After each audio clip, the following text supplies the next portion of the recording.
Hello, friends, and welcome to the Exams Made Simple. We are back again with the Hindu Complete Newspaper Analysis for 15th of February 2024. 15 फरवरी 2024 का the Hindu newspaper analysis देखेंगे। शुरू करेंगे सबसे पहले आज के coat of the day के साथ। तो कोट ऑफ द डे मैंने आज इंटरनेट के थ्रू ही आपको बता दूंगा। B stronger than your excuses. बहुत ही प्यारा लगा मुझे ये कोट। क्या होता है जब हम यूपीएससी की तैयारी करते हैं, we get into so many things कि कई बार हम एक्सक्यूजेस देना शुरू कर देते हैं कि यार ये इसलिए नहीं हो पाया क्योंकि ये जरूरी था, वो जरूरी था। जैसे मैंने आपको परसों बोला था कि कोई भी चीज अभी जरूरी नहीं है तैयारी पीरियड तक, जब तक आप कैरियर नहीं बना लेते हो। तो B stronger than your excuses and उसके सामने आपको फोल्ड नहीं होना है। तो ये अपने दिमाग में रखना है, ठीक है ना। स्टार्ट करते हैं न्यूज एनालिसिस। सबसे पहले फ्रंट पेज की एक न्यूज देखते हैं जिसके थ्रू हम मैप ऑफ द डे देखेंगे। फ्रंट पेज में वैसे तो आपको कोई न्यूज इतनी इंपॉर्टेंट नहीं है, लेकिन एक न्यूज यहाँ पे आपको देखो लिख रहा है, Israel begin series of strikes in Lebanon. ठीक है ना। As you can see in the screen, यहाँ ये स्क्रीन में मैंने इसको थोड़ा बोल्ड कर दिया है। इजराइल ने शुरू किया है स्ट्राइक्स इन द लेबनान वाला पोर्शन। ठीक है। तो let's see the map of Lebanon. जैसा कि आप देख पा रहे हैं, लेबनान जो है उसकी कैपिटल है Birat. You remember this part की इसकी कैपिटल क्या है, बीरट इसकी कैपिटल है। एंड इजराइल के साथ इसका बॉर्डर टच होता है और इधर सीरिया के साथ इसका बॉर्डर टच होता है। देयर आर टू कंट्रीज जिसके साथ अपना बॉर्डर शेयर करता है लेबनान। इजराइल के साथ हो गया, सीरिया के साथ हो गया, एंड बीरट इसकी कैपिटल है। वाटर बॉडीज में ये मेडिटेरेनियन के साथ, देखो वहां मेडिटेरेनियन सी के साथ भी अपना वाटर शेयर कर रहा है।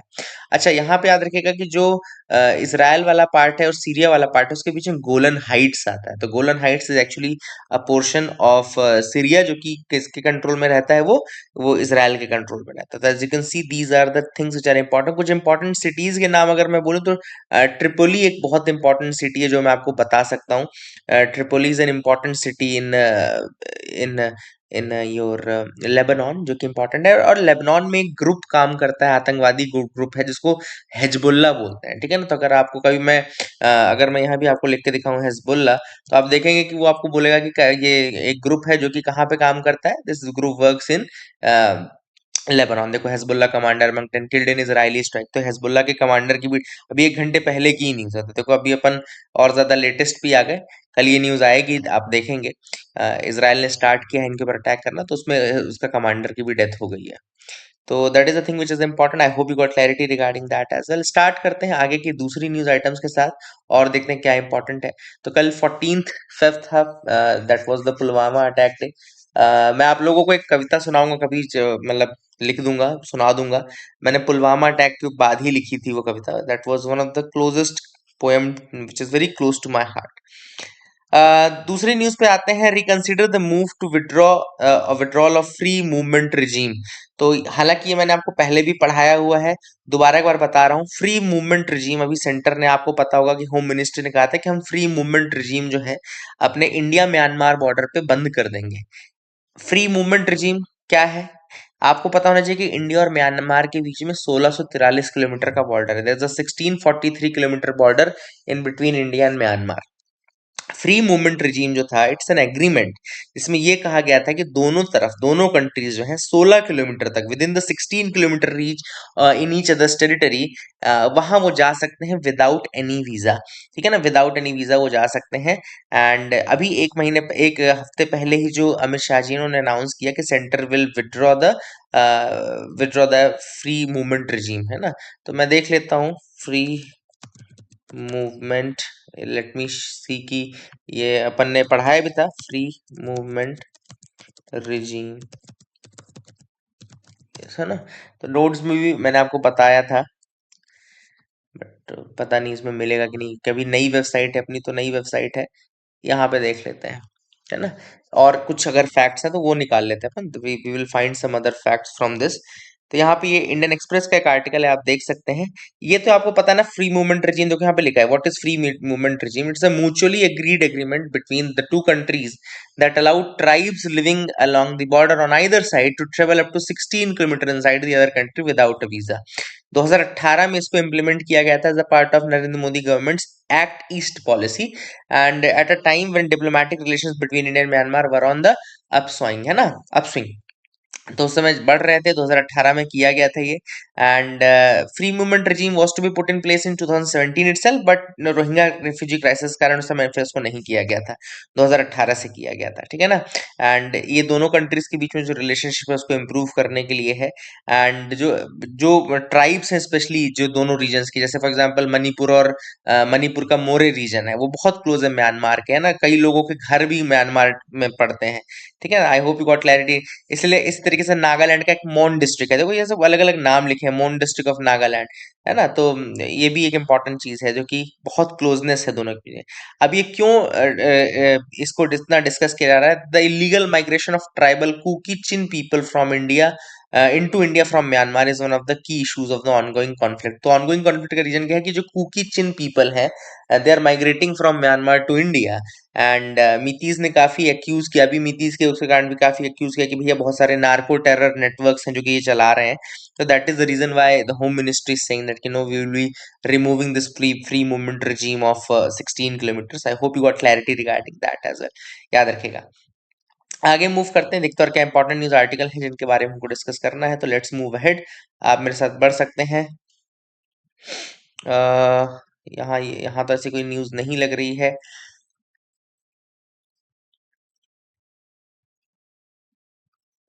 Okay, so you can move head with me. Kerala passes the resolution to amend the wildlife act, ये भी इंपॉर्टेंट इतना नहीं है।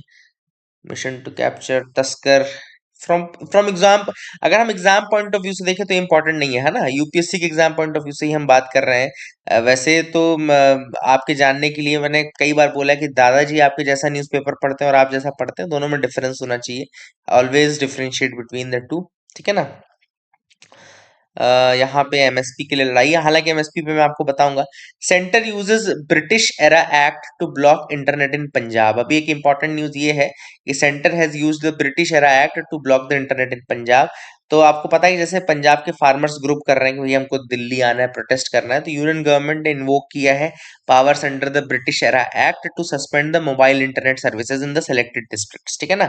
ऑब्वियस सी बात है, उनके जो रीजंस हैं they are public emergency, public safety, and यहाँ पे union government has issued such orders to block the internet outside the national capital like this, ठीक है ना।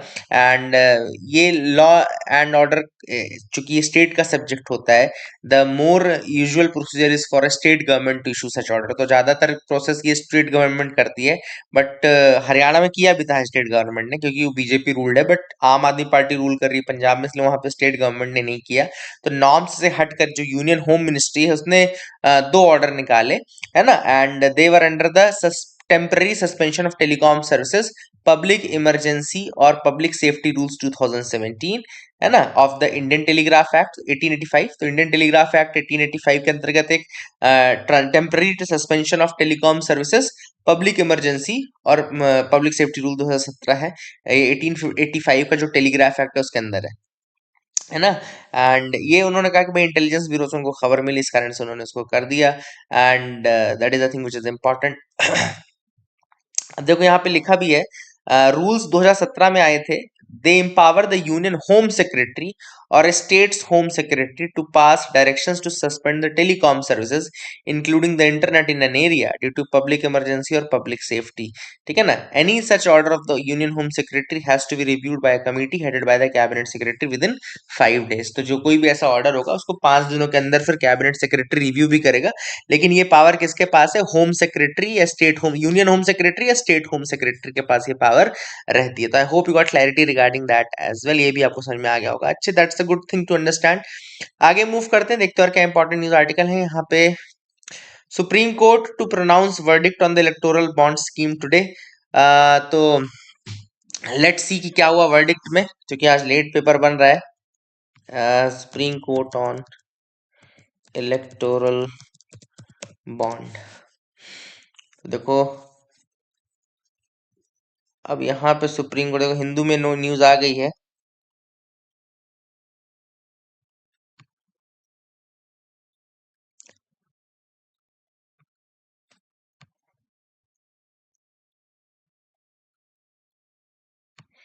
तो स्क्रैप कर दिया है, हटा दिया है। So that's a good, very big news coming. BJP has reacted to Supreme Court scrapping the electoral bond scheme. अब आप देख सकते हैं, न्यूज देखते हैं। The Bharatiya Janata Party has reacted after Supreme Court on Thursday scrapped the union central government's electoral bond scheme of anonymous political funding, terming it unconstitutional in a landmark judgment.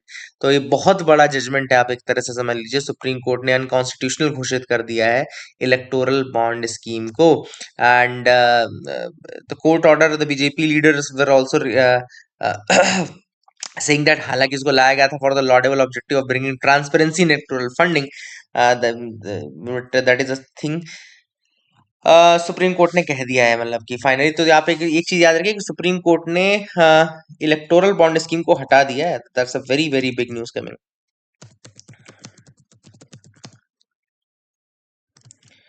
तो यहाँ पे हम सुप्रीम कोर्ट का finally judgement जान चुके हैं कि supreme court ने कह दिया है कि भैया आपका जो इलेक्टोरल बॉन्ड स्कीम है वो एक तरीके से राइट इन्फॉर्मेशन के अगेंस्ट है। एंड सुप्रीम कोर्ट ने उसको स्ट्रक डाउन कर दिया गया। तो सुप्रीम कोर्ट और इलेक्टोरल बॉन्ड स्कीम एक बार हम फिर से देख लेते हैं, आपको बता देता हूँ मैं। तो ये टाइम्स ऑफ इंडिया का आर्टिकल है जिसमें लिखा है why Supreme Court struck down this act, जिसमें बहुत क्लियर शब्द उन्होंने कहा कि ये ब्लैक मनी कन्वर्जन स्कीम बन चुकी है। जो ये इलेक्टोरल बॉन्ड स्कीम है वो इलेक्टोरल बॉन्ड स्कीम ना रह के ब्लैक मनी कन्वर्जन स्कीम बन चुकी है, एंड ये राइट टू इन्फॉर्मेशन के अगेंस्ट जाती है।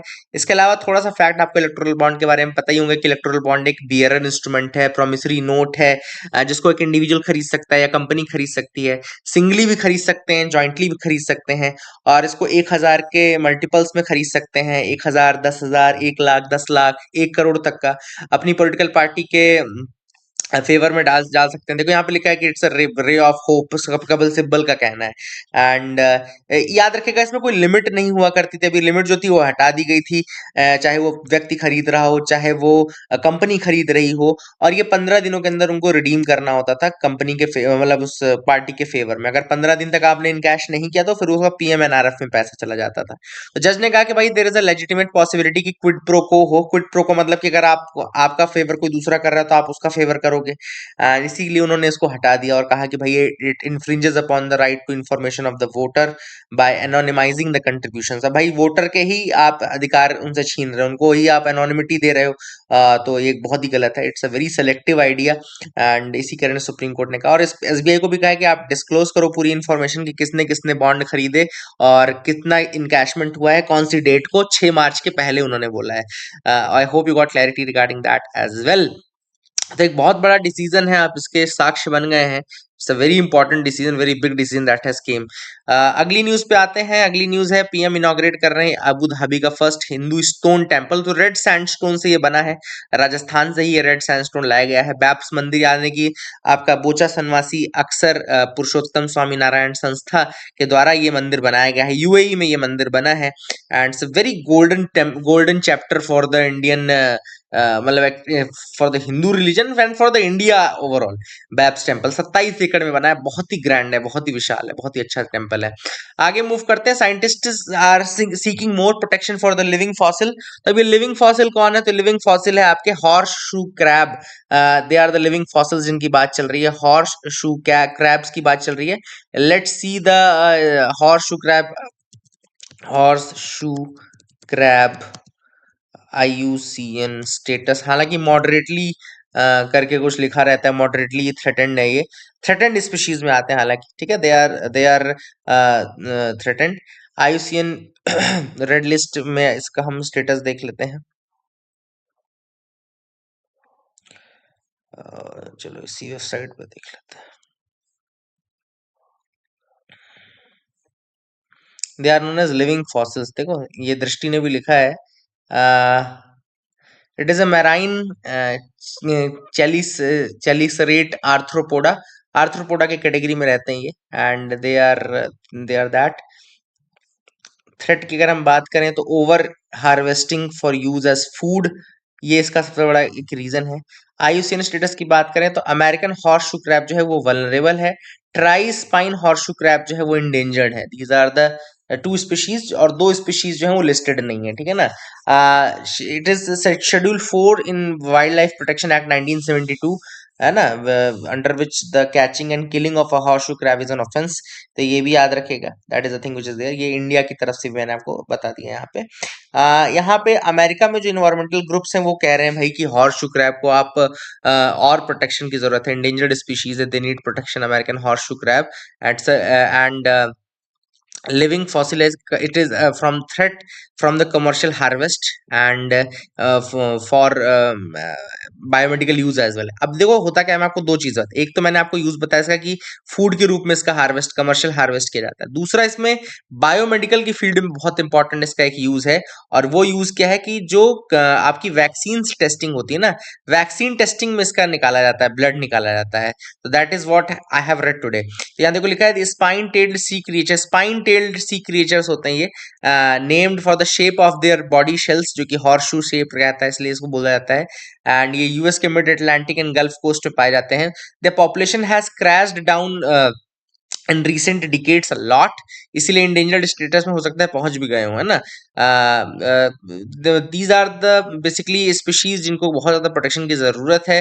Classification, they are classified as crabs कहा जाता है, but they are not true crabs, they are marine arthropodas, है ना। तो आर्थ्रोपोडा होते हैं, they are not crabs, they are marine arthropods and they are closely related to spiders and scorpions. याद रखिएगा, closely related to spiders and Scorpions.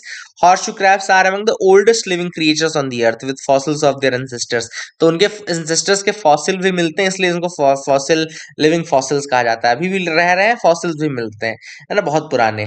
तो pharmaceutical company देखो लिखा है कि दे reap horseshoe crabs in large number for their blue colored blood which contains a clotting agent which is used to test drugs and medical devices for bacterial endotoxins। तो ये बहुत important इसका एक use है, एंड इसी कारण से इसको प्रोटेक्शन की आवश्यकता है। फार्मास्यूटिकल कंपनीज हालांकि कहती है कि हम सिर्फ खून निकालते हैं फिर छोड़ देते हैं, बट उनमें से बहुत कम बच पाते हैं फिर। तो एक बहुत बड़ा इशू ये है।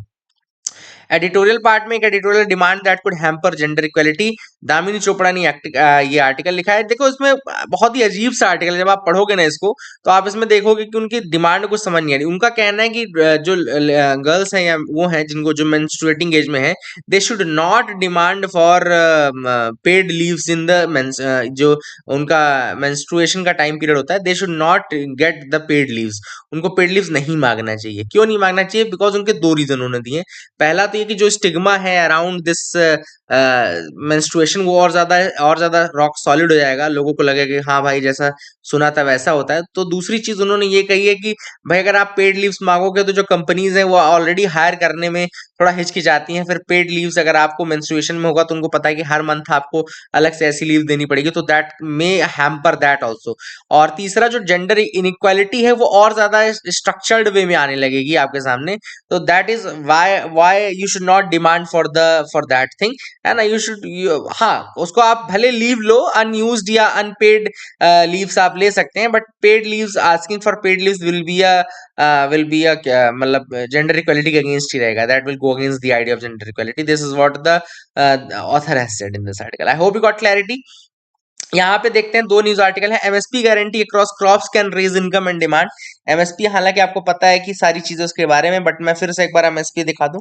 एमएसपी जो मैं पढ़ता हूँ वो ज्यादातर विकास पीडिया वाले टॉप मतलब वेबसाइट से पढ़ता हूँ एमएसपी, हमेशा जब भी ये आर्टिकल पढ़ता हूँ तो एमएसपी हालांकि आपको भी पता है, एक बार फिर से अपन देख लेते हैं। एमएसपी का स्टैट्यूटरी नहीं है, कोई लॉ नहीं है, कोई एक्ट नहीं है। गवर्नमेंट जब चाहती है, जब उसको लगता है कि भाई अगर प्राइसेस बहुत ज्यादा गिर गए हैं तो एमएसपी को बढ़ा भी देती है और एमएसपी डिक्लेयर करती है, ठीक है ना। सोइंग के पहले अमूमन उसको फिक्स कर दिया जाता है कि इतनी आपकी एमएसपी रहेगी। फिर अगर मार्केट प्राइस ज्यादा है तो आप मार्केट प्राइस पे बेच दो, अगर एमएसपी जाता है तो एमएसपी पे बेच दो। एमएसपी देख लो एक तरीके का मार्केट इंटरवेंशन है गवर्नमेंट के द्वारा जो कि दिया जाता है। इसको रिकमेंड कौन करता है? तो रिकमेंडेशन इसका होता है सीएसीपी के द्वारा, लिख लेना, commission for agricultural cost and prices. और इसका जो अनाउंसमेंट होता है वो आपका सीसीई यानी कि cabinet committee on economic affairs, इसको हेड कौन करता है? प्राइम मिनिस्टर हेड करता है, ठीक है। तो ये इसके फैक्टर्स हैं जिसपे एमएसपी बेस्ड रहता है। फिर से देख लीजिए, cost of production, changes of the input price, input output parity, trend in market, demand supply, intercrop price, effect of cost on living, effect on general price level, ये सारी चीजें हैं। एंड इसके अलावा आप आपके कवर्ड हैं क्रॉप्स, उसमें सिरल्स हैं, पैडी, वीट, बार्ले, ज्वार, बाजरा, मेज, रागी। पल्सेस 5 हैं, ग्राम, अरहर, तुअर या मूंग या उड़द या लेंटिल। ऑयल सीड्स 8 हैं, ग्राउंड नट, रेप सीड या mustard. Toria, soybean, sunflower seed, sesamum, safflower seed and niger seed, raw cotton, then raw jute, copra, dehusked coconut, then sugar cane जिसको fair and remunerative price कहा जाता है, and then last है Virginia flue cured tobacco. ठीक है, तो I hope you got clarity regarding that as well. अब आप यहाँ पे देख सकते हैं these are some of the trends of your price, and ये शुगर केन के लिए जो पे होता है वो होता है फेयर एंड रिम्यूनरेटिव प्राइजेस। अगला टॉपिक देख लेते हैं। 16th फाइनेंस कमीशन ने अपना काम शुरू कर दिया है। तो 16th फाइनेंस कमीशन ने अपना काम शुरू कर दिया है। थोड़ा सा देख लेते हैं इसको एक बार कि 16th फाइनेंस कमीशन है तो फाइनेंस कमीशन क्या है। तो ये मेरा लक्ष्मीकांत का पेज खुला हुआ है फाइनेंस कमीशन वाला। आर्टिकल 280 जो है कॉन्स्टिट्यूशन का वो फाइनेंस कमीशन के बारे में बोलता है, और ये क्वासी जुडिशियल बॉडी होता है। किस तरीके की बॉडी होती है? क्वासी जुडिशियल बॉडी है ये, constituted by the president every 5th year, हर 5 साल में कॉन्स्टिट्यूट होती है। ये भी याद रखें। कंपोजिशन आप देख लीजिए, finance commission consist of chairperson and 4 other members to be appointed by the president. 4 और मेंबर होते हैं, अपॉइंट करते हैं president. They hold office for such period as specified by the president in his order. Order में लिखा रहता है president कितना रहेगा। And they are eligible for reappointment, they are eligible for reappointment, important है।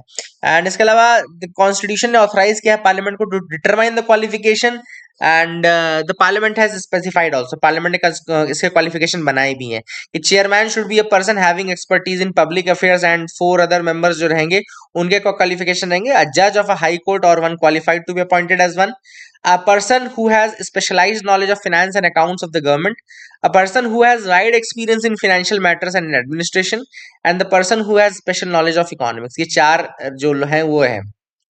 मेन काम इसका क्या है? डिस्ट्रीब्यूशन ऑफ टैक्सेस, जो टैक्स के प्रोसीड्स जाते हैं वो है ना, that is the thing which is important.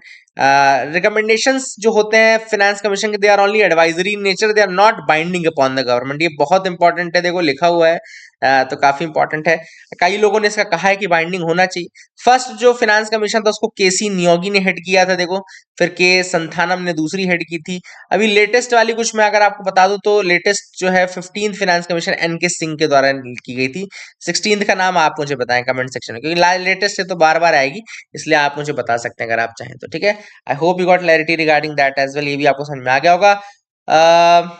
RBI issues fiat on BPSP card transaction. अब अपन देख लेते हैं क्या है बीपीएसपी क्या है। तो अभी एक्चुअली आरबीआई ने कहा है जो कार्ड नेटवर्क्स हैं जैसे कि वीजा हो गया, मास्टर कार्ड हो गया, उनको कहा कि भैया आप कमर्शियल कार्ड ट्रांजैक्शंस जो हैं, कमर्शियल कार्ड ट्रांजैक्शंस बंद कर दो। कमर्शियल कार्ड ट्रांजैक्शंस क्या कर दो? बंद कर दो। और किसके अंतर्गत बंद कर दो? बीपीएसपी, यानी कि जो business payment solution providers business है, business payment solution providers business, उसमें उसको बंद करने की बात की गई है। जो बिजनेस टू बिजनेस पेमेंट होती है ना, बिजनेस टू बिजनेस पेमेंट को ही बीपीएसपी कहा जाता है, बिजनेस टू बिजनेस, मतलब आपने किसी दूसरे सप्लायर से माल लिया तो उन्होंने ये कहा कि भैया कई कई छोटे सप्लायर से भी माल लिया जा रहा है। तो सेंट्रल बैंक ने क्वेरी की थी, उसमें ये कहा था कि भाई जो किस तरीके से बीपीएसपी काम करता है, और इसने ये भी कहा कि भाई क्या होता है ना कि कई बार जब ट्रांजेक्शन होते हैं तो बहुत सारे ऐसे वेंडर्स के थ्रू होते हैं जिनका कुछ अता पता नहीं रहता, तो सोर्स ऑफ मनी का पता लगाना बड़ा मुश्किल रहता है कई बार, ट्रेस करना, है ना। दे कैन नॉट, केवाईसी हुई नहीं रहती है प्रॉपर एंड ऑल। तो ये जो बीपीएसपी है ना कि बिजनेस टू बिजनेस ट्रांजेक्शन, इसको याद रखना। ये रेगुलेट हालांकि आरबीआई ही करता है, पीएपीजी यानी कि payment aggregator and payment gateways guidelines के अंतर्गत, बट उनको अभी भी कंसर्न है कि भाई केवाईसी प्रॉपर नहीं है, इसलिए हम ये नहीं बता पाते कि ये वाकई में कोई जेन्युइन बिजनेस भी है, कि कहीं ऐसा तो नहीं कि कोई वैसा हो। तो that is it for the day friends, I hope you like the video, please like and subscribe, keep loving us, keep sharing us, thank you and have a nice day.